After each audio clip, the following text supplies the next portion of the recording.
Hey everybody, I'm Zoe. And I'm Chandi. And welcome to another episode of Bound by the Cloak.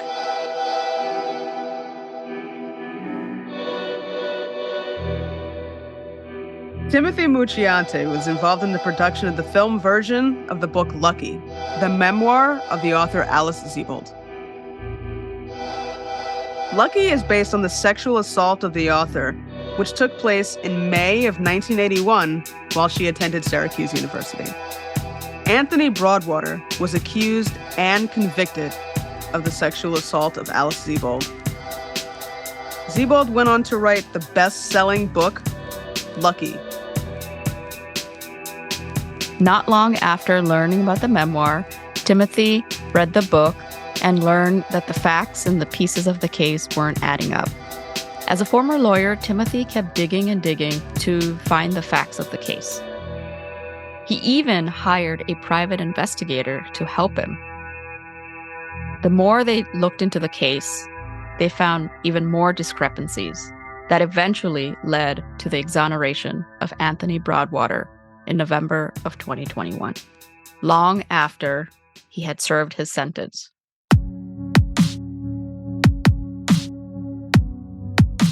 Timothy, thanks so much for being on the podcast with us today. You're welcome. Thank you so much for having me. I really appreciate it. Timothy, could you introduce yourself? My name is Timothy Mucciante.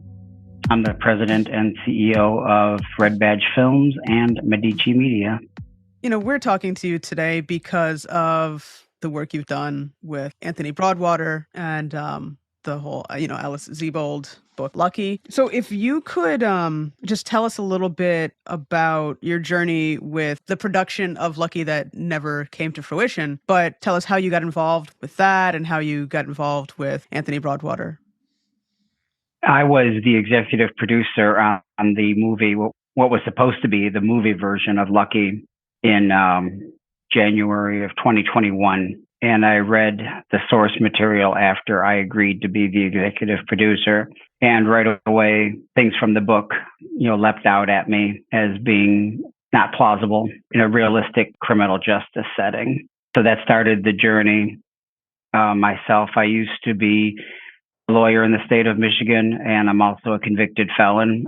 So I could see both sides of the story, both from the criminal justice side and from the convicted felon side. And the story just didn't make any sense. Not necessarily, I'm not referring to her description of the sexual assault. I'm referring to the actual legal proceeding afterward. That started me wondering if there wasn't something more to the story. In the book, the assailant is named Gregory Madison.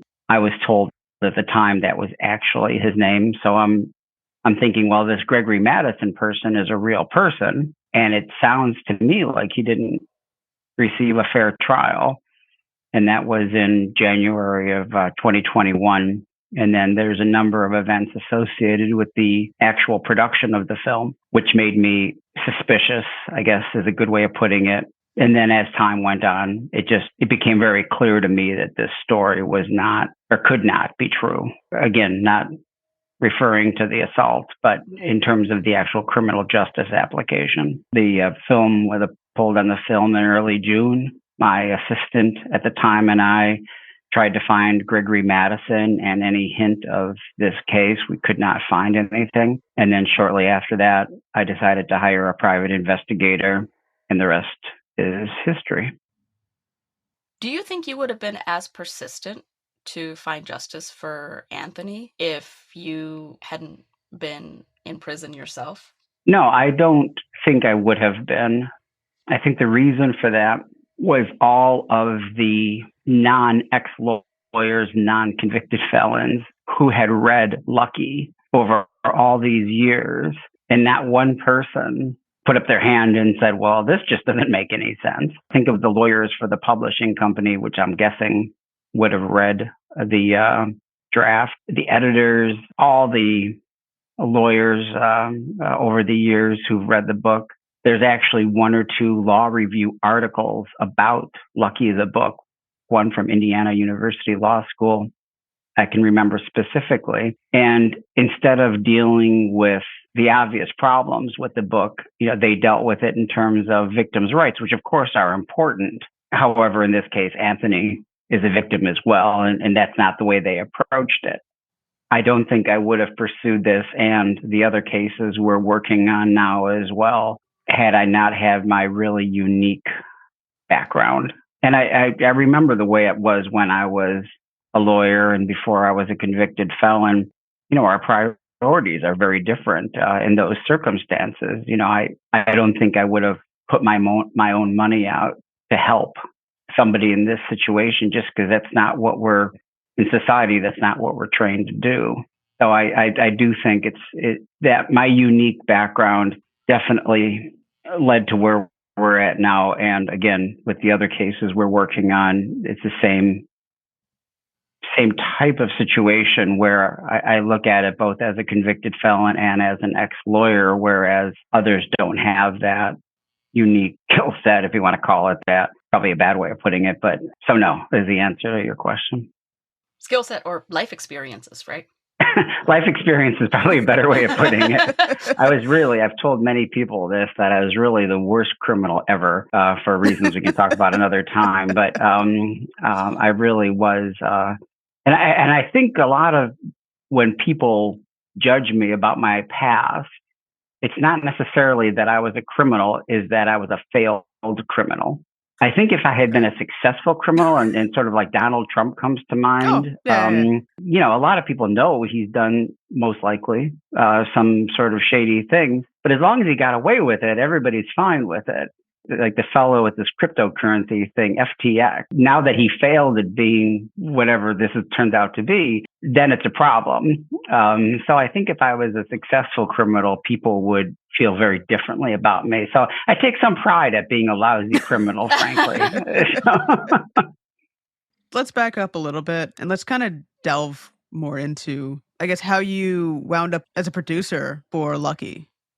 I had decided that I wanted to see some scripts that I had written or conceived be produced, and I started Red Badge Films.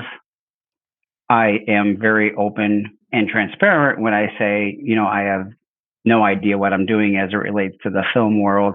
So I hired somebody who had just been laid off from Lionsgate because of COVID. And we started down this road of how do we get these scripts produced. We did do a short animation related to the 2020 election. And I found that very enjoyable. It had, a little bit of success. So it sort of encouraged me to move forward. The idea of signing up on Lucky was because Alice Sebold is obviously a major name in the publishing world. Lovely Bones had done extremely well.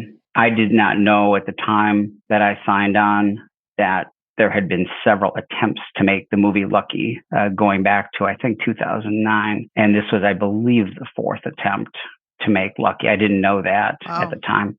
The idea was that if we attached ourselves to the movie Lucky, that would be sort of a big splash in the film world. We would become known in the film world fairly quickly. That was the basic idea. It's unclear to me whether there was a deal with Netflix or not. Producers say that there was not a firm deal with Netflix, but there were discussions. Folks who've reached out to me from the actual production since that time have said that, yes, there was a firm deal with Netflix. So I don't really know if there was or wasn't, but regardless, if first-time executive producer had a project on Netflix, that certainly would look quite good. And the idea also was to go to Sundance in January of 2022, which also would have been quite good. So that was the basic idea of somebody with no experience, signing on to a movie like Lucky. Yeah, so you really thought it had a lot of potential and that your company would benefit greatly from working with the project. Correct. I thought, catapult us, into notoriety. I think it did catapult us into notoriety in a different way. I guess we accomplished that objective, but it was to be a learning experience, and I did learn a lot. And I feel bad for a lot of the folks who were working on the production. They lost their jobs and all that kind of thing. I was speaking at the University of Michigan Law School to an entertainment class talking about Lucky some time ago. That kept coming up, what happened to the people who were working on the production. It did occur to me that, there are these choices we all face in life. That do we continue on with a story that has certain problems with it? Do we let Gregory Madison stay convicted sex offender, or do we have 200 people lose their jobs? I mean, I really didn't think of it in those terms until I was having that interaction with a particular student in that class. So it's very interesting. I mean, there's a lot of different levels to think of everything that's happened as it relates to the Lucky. You said from reading the script became clear that there were sort of inconsistencies and things that didn't really add up. What about the script did you find that really didn't add up from the book to real life? Actually, it was more the book rather than the script Okay. that was a problem for me. I've read a lot of memoirs over the years, and I know that much of what's in a memoir may have a little bit of embellishment to tell the story, and I think that's accepted. But when I was reading the book and I got to the section about the lineup where Alice Sebold was at the lineup, she picked out the wrong man who allegedly attacked her and picked the man who stood next to him. The whole description of what happened when the assistant district attorney told her, well, those two, numbers 4 and 5 in the lineup, those two are best friends. They always stand in for each other because they look very similar. Alice in the book said they're identical twins. They look like identical twins. And at this time, when I'm reading it, I hadn't seen the actual lineup photo. When I saw the lineup photo sometime later, these two men couldn't ever be considered identical twins in any way. So I'm still confused how that statement could even be made. But regardless, that's not something an assistant district attorney would say. It doesn't make any sense. And when a person's in a lineup, they don't have a choice of which other participants will be in the lineup. The story in Alice's book was, we had to wait for them to go get Anthony's friend, who was a dead ringer for him. And when I'm reading this, even though I'm a multiple convicted felon, I've never actually been in a lineup, but I do know enough about lineups to know that they don't have the choice. The lineup participants don't have the choice of who else is in the lineup. I would encourage you to go and read that part of the book just because it's so incongruous, and even anybody who has, a CSI level of understanding of the criminal justice system would know something's wrong with this section. It makes no sense at all. Later, when we interviewed Anthony's attorney at the time, a guy named Steve Paquette, when we interviewed him for the documentary, we asked him, did this happen the way Alice said it happened? And he said, no, that's a ridiculous recitation of how that happened. So, with no other information about the situation, when I read that part about the lineup, I said, well, that's just rubbish. It couldn't possibly have happened that way. And if it did happen that way, Gregory Madison did not receive a fair trial. So that was the part that I read in January of 2021. We had already agreed to come on as executive producer, our company did. And at that point, I started realizing something's seriously wrong with this story. And when I asked the producers, has this source material been vetted? Are we sure it's a true story? Because it was going to be marketed by Netflix or whoever as a true story. Are we sure this is a true story? And they said, well, the publishers have all vetted it. Yes, this is a true story. And certainly there are aspects of it, I'm sure, that are true. That particular part either wasn't true, or if it was true, there was a gross miscarriage of justice. Yeah. And eyewitness testimonials are known to be unreliable. So besides this eyewitness testimonial that she describes in the book, what else caught you off guard and made you think something else is not right here?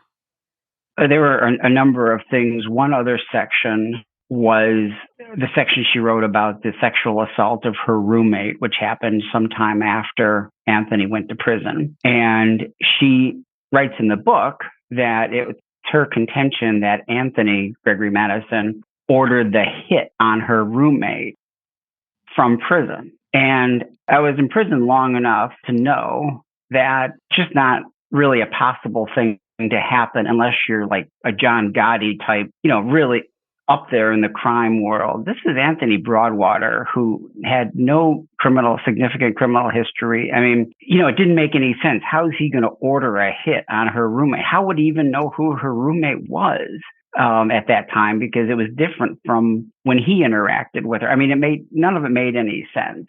So it seemed to me like she was grasping at straws to prove that Anthony or Gregory Madison committed this awful act. And he was convicted, so that should be enough information about did he commit the act or not. But through the book, she kept saying that he was from this gigantic crime family, and the whole family had a history of criminal actions, and it just seemed very, very odd that she was going out of her way to demonize this guy. I mean, and certainly given the sexual assault, which she writes about in the book, there's enough information to demonize the attacker, but it seems like going overboard to say that he ordered the hit on her roommate. And the information, the reason she came to that conclusion was that during the assault on her roommate, the assailant said, "Where's Alice?" It just didn't make any sense at all. The whole section just didn't make any sense. So that was another part of it. Also, the way that she described the interaction with the police department and the district attorney's office also did not ring true. For example, she said that the assistant district attorney, she kept referring to her as her attorney. My attorney told me this, my attorney told me that. Well, the assistant district attorney represents the people of Onondaga County, not Alice personally. And in the book, she kept referring to her as her personal attorney, which again, it seemed odd that she would do that. Later, I found out that same assistant district attorney helped Alice prepare materials for the book. And one would think, when she read the book, she might call Alice and say, "Hey, this isn't right." Maybe she did. I don't know. But it just seems very odd to me that she would do that. So there were, again, things like that. As a former attorney, I recognize them, and certainly not everyone would recognize that. But there are a lot of law enforcement and attorneys who read that book that should leap out to them. So anyway. I mean, that's the thing. Like, I think most everyday people wouldn't have any clue. They would read it, and then because it's a memoir, you're just, assuming that what's in it is most likely fact. And we don't have the knowledge to discern what is plausible and what's not, and what's probable and what's not. And once, you say something or somebody else says something about it, and you kind of take a look, and you're like, yeah, if you really think about it and you really analyze it, the instance with the assault of her roommate, which I feel like personally you would need that information to be like vetted to even get that, to be able to put that in the book. Putting that in a memoir should mean that is 100% true, and there's no doubt to that information, right? There's no reason to believe that it's false. But how does someone get away with putting in information that isn't fully vetted and that just isn't verifiable? Because I find that's something that is very hard to verify. I think authors who write memoirs get into sort of a gray area a bit, because there is no question that Alice's roommate was sexually assaulted. Of course. Because I spoke to the detective on the case. That did happen. Did she, or was she asked by the assailant, where's Alice? Well, that's speculation. No one knows that. So it is disturbing that, Alice's book has been considered very factual. And I think there's certainly enough evidence that suggests that, much of it is at the very least, embellished. When I'm not in a particularly good mood and people are asking me about Lucky, I call it a fable, because I do feel it's more fiction than fact in some regard. And it leads to a bigger question, I think, in terms of this whole misinformation and disinformation Right. society we're living in now. Because for years, people have assumed this was a very factually based book. It was taught in law schools. It was taught in victims' rights classes. And it's frankly a little frightening that, the idea of due process for Gregory Madison / Anthony Broadwater is a secondary consideration. It's really a sad comment on society that we don't question these things, like stories that come out in the news, whether it's, right wing or left wing news stations or network news or cable news. I think it's important to question things, certainly in a respectful way, but, to poke and prod it. And somebody wrote an article shortly after all this happened. The title of it was, why didn't more of us see, Right. the fallacy in Alice Sebold's book? I think as journalists, it's important for people to ask those questions. And I did an op-ed in the Guardian, and that was the point of the op-ed. Of everything that's happened here, really the worst part is that no one ever questioned what is clearly an implausible story. And there could be all kinds of reasons for that. The perception of questioning a rape victim's story is not something people want to do. And I can understand that. And that makes perfect sense. But on the other hand, we shouldn't just send people to prison for a sexual assault they didn't commit either. So it is disheartening. And if you look at the rest of the world in terms of what countries or which geographic regions memoirs even exist, it's basically, North America and the UK. It's interesting that memoirs are not universally accepted as a literary form throughout the world. And I was actually planning on writing a memoir myself, and I've dropped that idea because there's no way everything I would write I couldn't provide 100% proof for. A lot of things are things I heard or whatever the case may be. And it's just not fair to put a story out that I can't sort of provide a link to, so that every word I say, can be verified. I get it. You have the author who is trying to tell their story, and it's coming from, their perspective as well.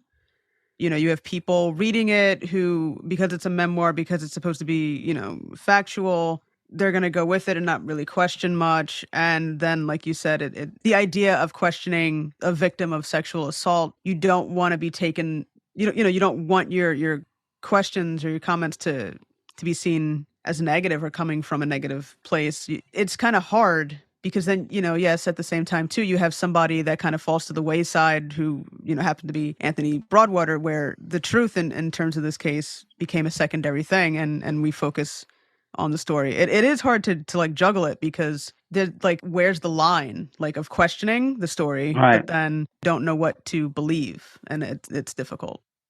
It definitely is. In terms of this particular story, though, this story so far has turned out very differently than what I anticipated it would. We recently found out that there was a murder in Syracuse in March of 1981 that Anthony was a suspect in. He says that on the night of the assault, which is May 8th, 1981, that he was actually locked up by police being questioned about that murder, which is the fellow's name is Robbie Robinson, and that he was actually locked up that night being questioned. So he could not have, obviously, assaulted Alice. And police should know that, I would think, that he was locked up that night. They should.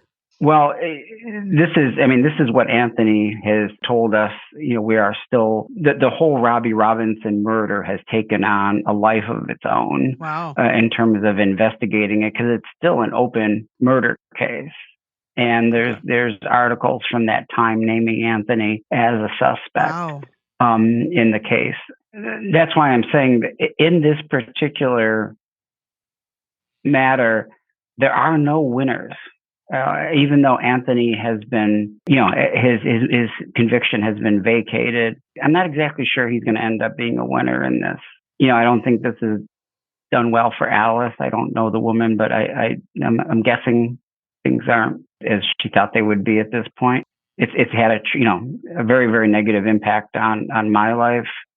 I don't think there is a winner at the end of this story, and that's sort of where the documentary is going. Is that this is a situation that because of mistakes made in 1981, several lives are ruined. And as much as a person may want to say, well, Anthony might get a lot of money, well, he might not, but frankly, Alice getting a lot of money for the book hasn't really been a good thing. So just throwing money at a situation saying, well, things are better now. Well, not always. So I'm going to be really curious to see in a year's time, or 2 years' time, where the winners are. I think it's an important story to be told, absolutely, because hopefully folks can learn from it in different ways. But I don't see any winners here. Seems like it was a lose-lose situation for everyone, especially Anthony, because, okay, yeah, getting a settlement, but he went to prison knowing he was innocent and no one believed him. How much money is going to pay for all that mental trauma or the time that's taken away from his life? I agree. However, if he didn't go to prison for the sexual assault of Alice Sebold, there's a possibility he would have gone to prison for the murder of Robbie Robinson. It's a very sticky, situation. I think the fact that he was a black man walking down, Marshall Street in Syracuse was his biggest failing. I mean, I think it's really more an Emmett Till type story than anything else, because one way or the other, I think Anthony was going to end up in prison. And I have no knowledge about the murder one way or the other, but there's plenty of black men who are in prison for murder who didn't commit murder. I think Anthony was destined for prison, no matter how you slice it. I think that was just what the white police structure at that time had in mind. And if it wasn't Anthony, it would have been somebody else. But Anthony was on their radar. So I don't think any series of circumstances would have not resulted in him going to prison for something, which is, obviously unacceptable and a shame. But that's really unfortunate. It really is. It's not that different now, too. These things still happen. I think until people see the prison system as, as a factory and inmates are raw materials, and, black men, in a way to not say this in a way that sounds terrible, but black men are the cheapest raw materials to feed the system. Basically free labor. Right. It is. They were telling stories about Brittany Griner and the penal colony she's going to, and she has to work, 16 hours a day. Well, welcome to federal prison. That story frustrates me a little bit because it's certainly unfortunate what that woman is going through. However, there are 100,000 federal inmates today who are doing the exact same thing, and they're not on CNN every day. And the vast majority, I don't know if that's true. I was about to say the vast majority are African American. I think there's quite a few Hispanics. So I don't really know what the breakdown is, but the least number is certainly, white men. I mean, that's why Anthony was destined to go to prison, because they needed another cog. They needed somebody else to fill that slot. He was getting, in my opinion, locked up regardless of the circumstances. If we could just jump back a little bit to Lucky just for a couple minutes. When did you decide to leave the project, and how did the project dissolve? And the next question also is, when did you first get the chance to interact with Anthony Broadwater? To me, it seemed like there were a lot of problems with the project as we were going on. So it took a long time to sign the formal contracts. It took a long time to decide how to handle the financial aspects of it. I was getting very, very suspicious. And then in mid-May, the director said she wanted to change the race of the Gregory Madison from black to white because she didn't want to perpetuate the myth of a black man raping a white woman. And that made me really, really suspicious because to me, the director worked with Alice Sebold on the script. To me, it seemed like perhaps Alice had told her something that resulted in this change.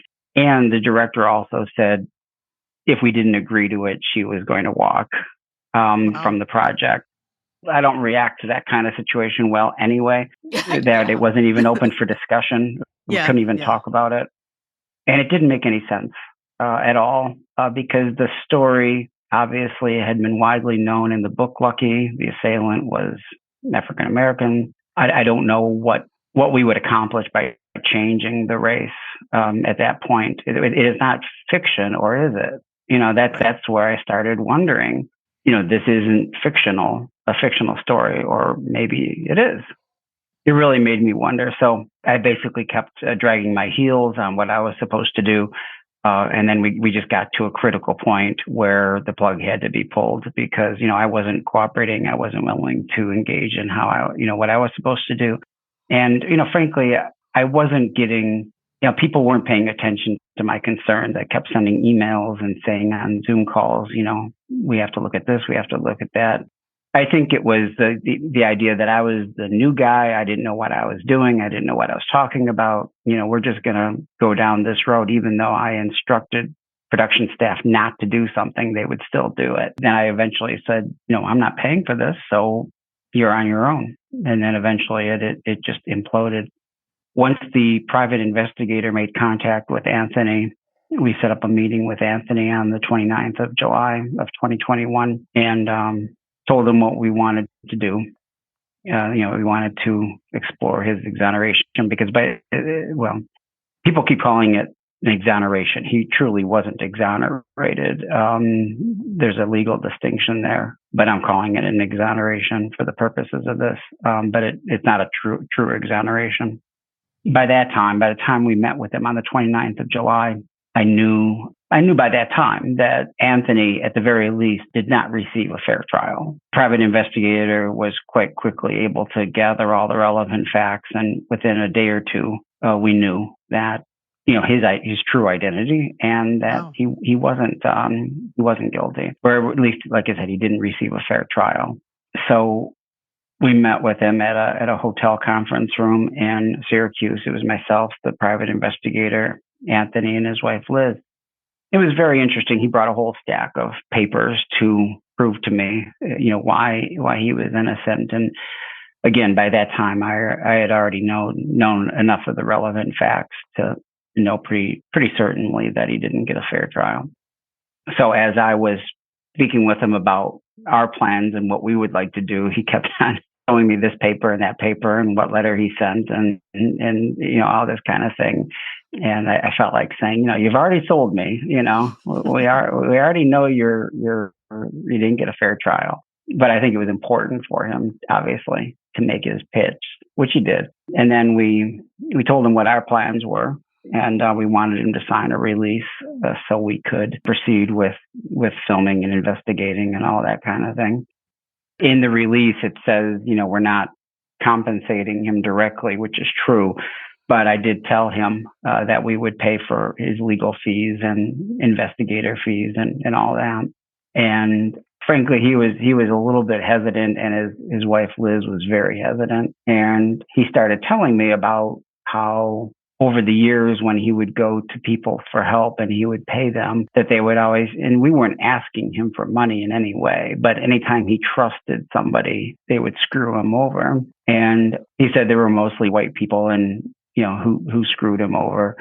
And he certainly didn't sort of connect me to those white people, but the implication seemed clear because I was white, private investigator was white. We were asking him to sign this paper to give us rights to his story, name, face, and likeness.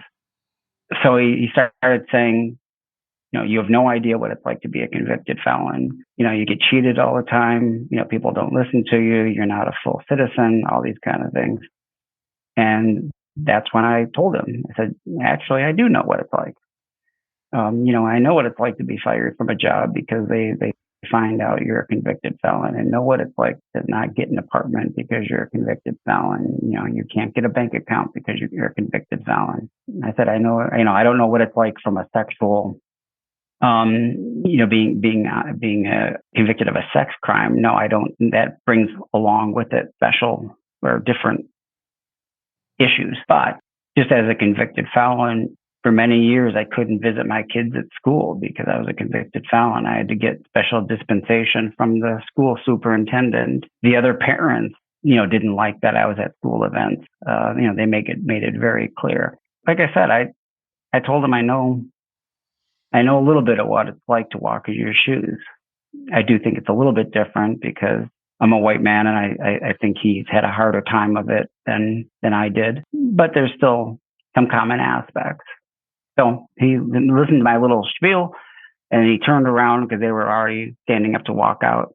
He turned around, he grabbed the release and signed it. I think my conviction, my history, my criminal history, gave me a unique aspect from which to view these circumstances. But I think at that time anyway, he understood that I understood what it was like to be in his shoes.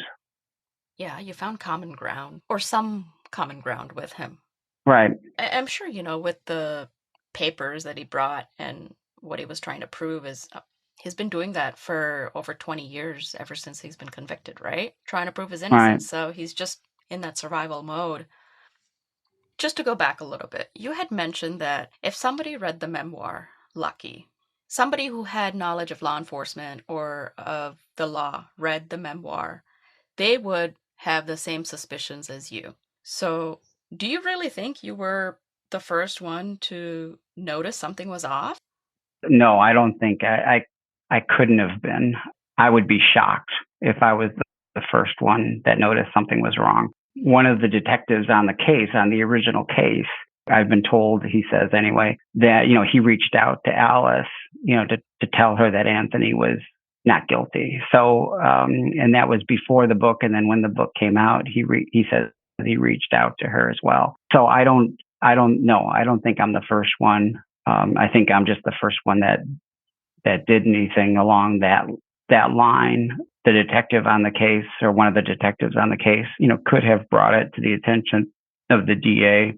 One of Anthony's attorneys during filming said on camera that, he should have, reached out to the chief of police or whatever the case may be. Alice actually spoke to, at least according to her, to one convention of police chiefs and prosecutors in New York in, I believe it was 2005 or 2004. So certainly one of the prosecutors in that audience, or one of the police chiefs, should have read that and said, well, this just doesn't make any sense. And I'm sure they did. I'm sure somebody, noticed it. So no, I don't think I'm the first one at all. But you were the one who made a splash. Right.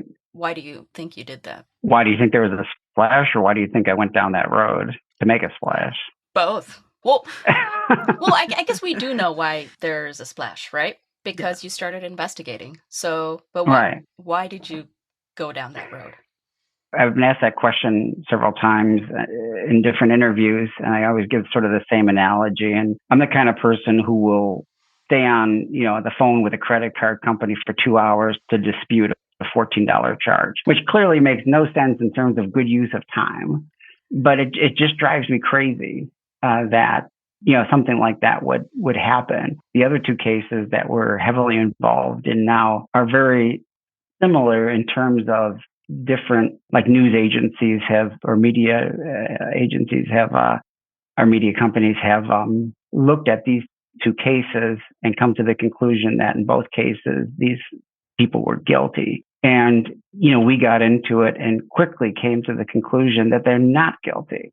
And a big part of it is just the tenacity to keep asking questions, things that other media companies would accept as, well, the police told us X, Y, and Z, so that must be true. No, not necessarily. I mean, police try their hardest, but they can sometimes get it wrong. It's important to always keep digging deeper and deeper and deeper until you truly get to the, fact, the verifiable fact. So that's just sort of the way I am, and it drives a lot of people crazy because it's a lot easier just to go along with what everybody's telling you. You don't end up thinking about it at 3 a.m. And I just couldn't let it go until I knew who Gregory Madison was and did he receive a fair trial. Because if he did receive a fair trial, that's what the justice system is about. At the beginning, we didn't assume anything. We went into it not even with the presumption that Alice had been sexually assaulted. We sort of just went in with a completely blank slate of, we don't know if this story is true. We don't know if she was assaulted. We don't know if she went to Syracuse University. We don't know any of this. So, we went back in and reconstructed everything. I think that's how we quickly got to the conclusion that Anthony did not receive a fair trial because we didn't take anything for granted. I think that's a really good way of approaching these matters. Yeah, it's like trying to look at it without any bias or without any particular point of view. You're just coming at it looking for the facts and piecing everything together and seeing what makes sense and what doesn't. And wherever you wind up is where you wind up in the end. Yeah, and we got, I personally got quite a bit of blowback on my statement at the beginning that, I'm not accepting as given that Alice was sexually assaulted, that people didn't like that I was even questioning that. And I wasn't saying that she wasn't sexually assaulted, Right. but we have to not assume anything. And the first piece of information we got back was that, yes, she was sexually assaulted. Okay, so we can tick that off. We verified she was sexually assaulted. We weren't trying to be disrespectful or anything like that. We just had to start at the very beginning, especially because we could find no information about this case anywhere Alice lived. So it frankly made us want to dig even harder to find out what actually happened. There was a reason. It was, at the time, case was under seal, so there was a reason we couldn't find it. But until we found it, we didn't find it. So it was an important part of the process, but it did make some people angry that we didn't accept that as a given. I can't say I regret that. I mean, it ended up being a very successful search, but it did bother people. Do you still have any contact with Anthony at all? I haven't had any contact with him in quite a while.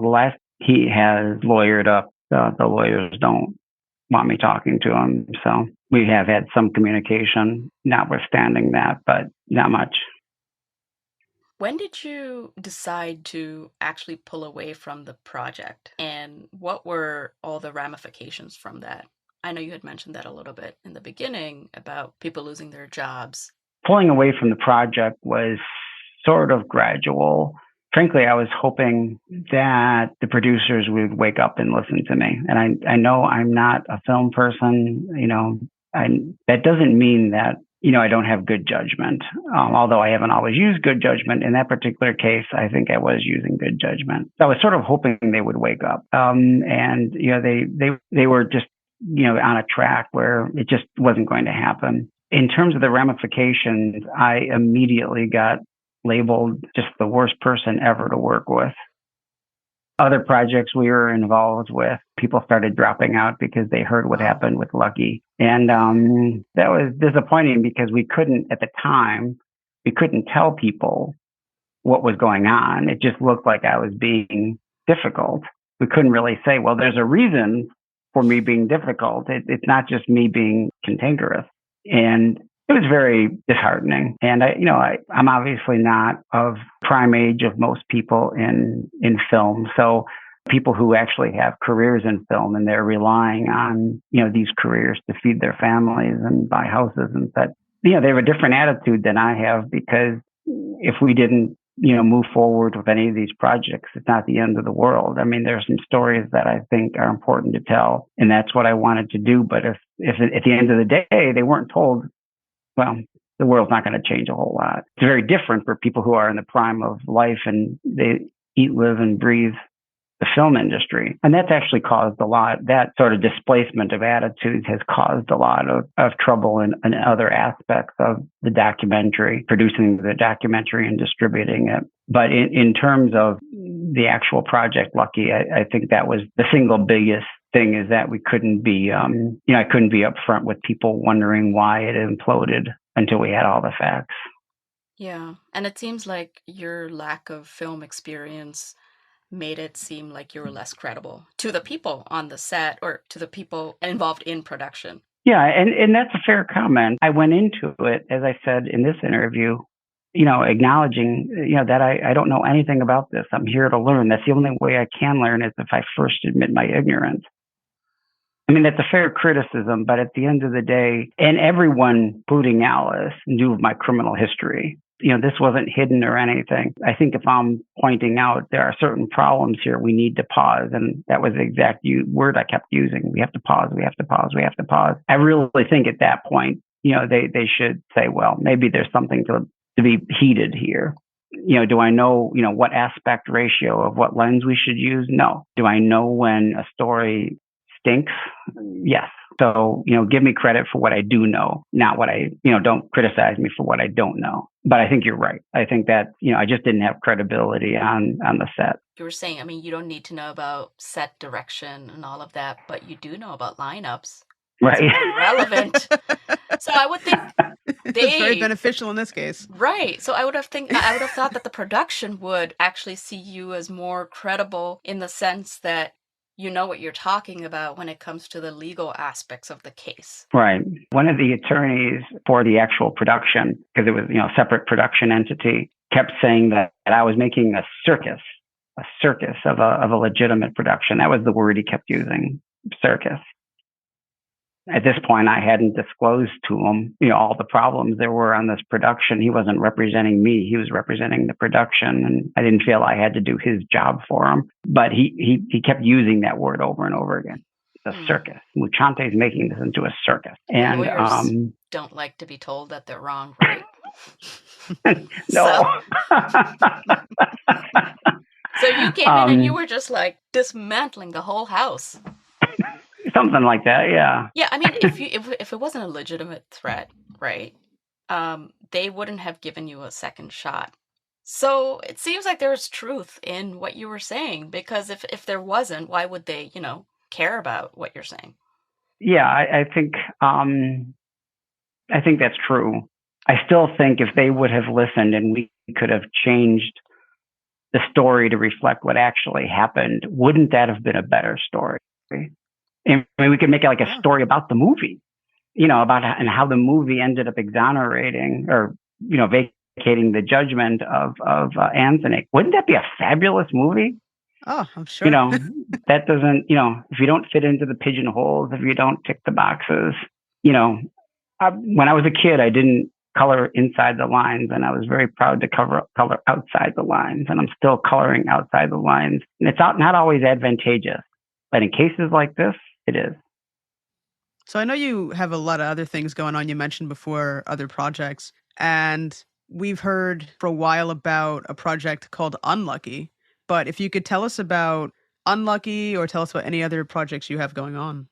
Unlucky, we have pretty much all of the film that's already been taken.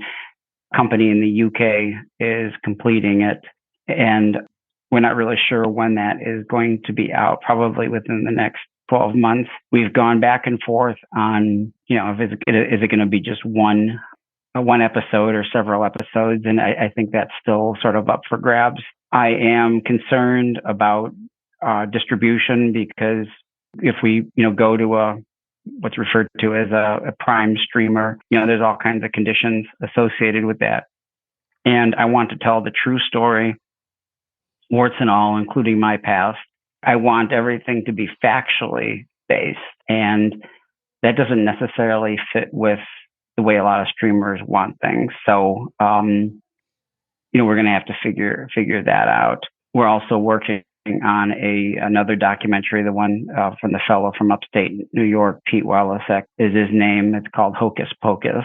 And it's a really amazing story. He was convicted of murdering his wife by driving, when they were both in his truck, of driving into a lake. And when I first heard about this story, came to us after the Anthony Broadwater story. When I first came to it, I had just a ton of doubts about the information that I was being given. And once I started getting into it, I realized that, like Anthony, Pete did not receive a fair trial. They had to try him 3 times to get a conviction. And it's an awful, awful situation. Certainly, it's regrettable that his wife, died. But all the facts we've been able to uncover so far indicate that it was a suicide. And there's been 2 other documentaries done by HLN and Discovery, I think, that highlighted his case, both of which came to the conclusion that he was guilty. And again, this is a situation that once we started re-verifying the fact, talking to people, it's really, truly an incredible miscarriage of justice for Pete. So that's going to be very interesting. We're just starting to sort of plan pre-production now. And then there's another project in Florida, which I can't really talk too much about, but it's going to be a truly shocking story in a different way from Pete's, because it's going to show in a particular county just a systemic failure in terms of their handling of DNA. It's going to be very, very interesting. So anyway, that's what we're working on. So not busy at all. Well, this stuff it's really interesting, because I can't tell you how many times on Pete's case that I decided to walk away from it. And then but it kept drawing me back in, like something's wrong. It's like me being on the phone with the credit card company for 2 hours. I just couldn't let it go. And clearly, in my opinion, he's not guilty. He did not receive a fair trial, because that's what so many of these cases really come down to. I mean, I wasn't there on the night of May 8th, 1981. I don't know what happened. But what I do know is Anthony didn't receive a fair trial. And that's our constitutional guarantee. Pete didn't receive a fair trial. The folks that we're dealing with in Florida didn't receive a fair trial. Are they innocent? I have no idea. But that's not the important question, whether they're innocent or not. Did they receive a fair trial? People ask me all the time if I think Anthony's innocent. I truly don't know. My gut feeling is that he's innocent. Do I know for a fact? No. But I do know he did not receive a fair trial. Past that, it's in the hands of the jury if it ever gets that far. And, they determine guilt or innocence, and not me. It's hard to step away from these projects. It just kind of pulls you in, huh? Yeah. It seems like you've now, these are the kind of projects you choose. Yes. Yeah. Yeah, we've definitely decided to go down this road of, we call it advocacy through film. I do believe, with my particular background, convicted felon, former attorney, I think we can ask, in some cases, better questions of situations because of that. And we have a team of people that are dedicated to this. So I think in the future, we are going to limit our film work to, I guess, what would be the true crime drama. But I'm not sure that's the best description of it, but for lack of a better term. I think we kind of know what you're getting at. Niche cases that need to be looked into deeper because something just seems off about them. There's a lot. Yeah. There's a lot out there. The problem with the wrongful conviction aspect of the criminal justice system is that there's no money in it. The reason courts work well because there's money involved in trials. Prisons work well because there's money involved in housing prisoners. Defense attorneys work well because, there's money for fees. When you get into the wrongful conviction realm, it's so murky. I think if somebody could figure out how to monetize it, how you get those warranties, you get called on for extra warranties on your car. They'll call you and say, your warranty is about to expire. Give us money and we'll extend your warranty. Well, if we could monetize wrongful convictions in that way. Yeah. There's just no incentive to get people out of prison. There's no incentive to say, let's go in and look at this over again. It's not benefiting anybody else except for that person and the people in close proximity to them. There was a case we were looking at, and this is one of the saddest cases I've ever heard. There's a guy on death row, and he was objectively not a good guy, and he had lived a horrible life, and he's not somebody you'd have a lot of sympathy for, but he was accused of murder that he clearly didn't commit. He's on death row. No one will help this guy except the most basic appeals. But this person is clearly not guilty. The witnesses have recanted their testimony. All these things have happened, and no one wants to help him because he's so ornery and nasty. And so we get this person who might go to his death simply because people think he's an ass, and not because he's actually guilty. And the sad part is, I'm sure he's not the only one. No, he really isn't. We've actually have talked to somebody where just because of the things that have happened in her life, she may or may not have done the crime, but it doesn't seem like anybody cares because of the other things that she's done. She's just in there. Well, one of the things I discovered early on when I was practicing law is that juries go for, in many cases, decide cases based on which lawyer they like best. And that shouldn't be the way it is. But some lawyers are more charismatic in a courtroom. There's no two ways about it. It's almost overwhelming, because we get a lot of requests through Instagram and Facebook and such. And a lot of these stories sound really awful, and they are. And it's almost overwhelming. Like, why can't we help more of these people? But we just can't. And hopefully, somebody else will help them out. But if we even did a cursory examination of every case that we're approached on, we would be doing nothing else. So it's a real shame that happens. For the ones we can help, or it looks like we can help, that's rewarding, but it is sad at the same time.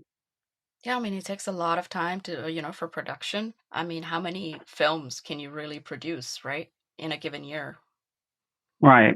I think just the fact of a production, because that's really on the Anthony story.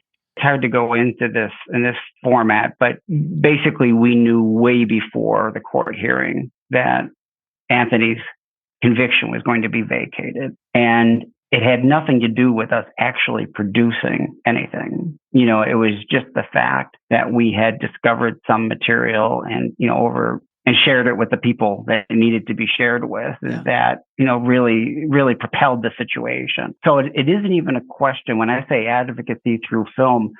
For most of these things, we're really looking at resolving the criminal side before the actual documentary. A lot of people look at, well, we'll do a documentary, that'll bring attention, and then X, Y, and Z will happen. We're sort of looking at it a little differently, that if we can, not being lawyers, we have a little more latitude in terms of how we present information to the relevant authorities. If we can, dig this information up like we, did with Anthony, and present it to who needs to hear about it, hopefully, the actual documentary will always be a success story of this is what we did, this is how we succeeded, versus here's this terrible situation and here's the documentary, now help us out. There's a little bit of a different approach.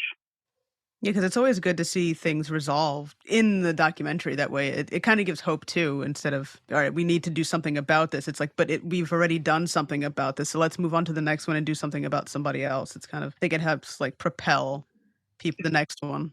Right. What have you learned from all of this, and what do you want people to know? Gosh, that's a really good question. After the film imploded, Lucky, I really had several nights where I couldn't sleep because it really bothered me that it's possible Gregory Madison didn't get a fair trial. It also bothered me that my concerns were so minimized because I felt I was an extension of Gregory Madison in a way. I was a convicted felon. Nobody listens to me. Nobody listens to Gregory Madison, I'm sure. And I think it's important to listen to yourself in those contexts. Eventually, I'm sure those thoughts would have gone away and I could have just gone on with my life. But I do think it's important to be able to, be true to yourself, listen to yourself, because a lot of the situations that we might see during the course of our lives, we can do something about, we can help somebody out where it might not appear that we could do a lot, but even something small, because this started off with a relatively small gesture of hiring a private investigator. It grew into something much bigger. I do think it's important to be true to yourself, however that manifests itself. One of the things I also learned is all the things I would do differently. Going back to the Lucky production, I think I would have been a lot more vocal about my doubts. And instead of being polite and saying, well, we should pause things, we should do this, we should do that. I should have just said, listen, this is completely unacceptable. We've got to re-examine this. I wasn't as forceful as I feel I could have been. So I definitely would have done that differently. And notwithstanding what you may have heard elsewhere, I probably would do it again. But every once in a while, I have some second thoughts. So it's totally understandable. It takes a toll on you, like everything that you go through. Things like this happen. Because I'm sure personally you've had a lot of weird interactions with people. Yes. Yeah, we recently had a weird interaction right near our house. It was a little frightening. We live in a fairly safe area, and somebody who didn't agree with what we were doing relative to Anthony stalked us. This is just recently. This is a few weeks ago. But I mean, it wasn't right when all the big media was coming out. He was pretty clear that he felt that Anthony, should be held responsible for Alice's sexual assault, and I had no business inserting myself into the situation. Yeah, I'm sorry. Yeah, that's really scary. Yeah, it's amazing, calling 911 on an Apple Watch can really convince people to leave. Jeez. There's some strange people running around out there. There are. Yes. Yeah. Yeah. Oh, thank you. I just never expected we would have the kind, because we've received a huge number of people thanking us and expressing support. I mean, even now we still get a lot of Instagram messages and all that. But the ones who don't agree with us are a smaller group of people, but they're louder. They're all based in the United States. The well-wishers are based literally throughout the world. The haters are all U.S.-based, which I find interesting. Thanks again. Yeah, thank you. Thank you so much. Okay.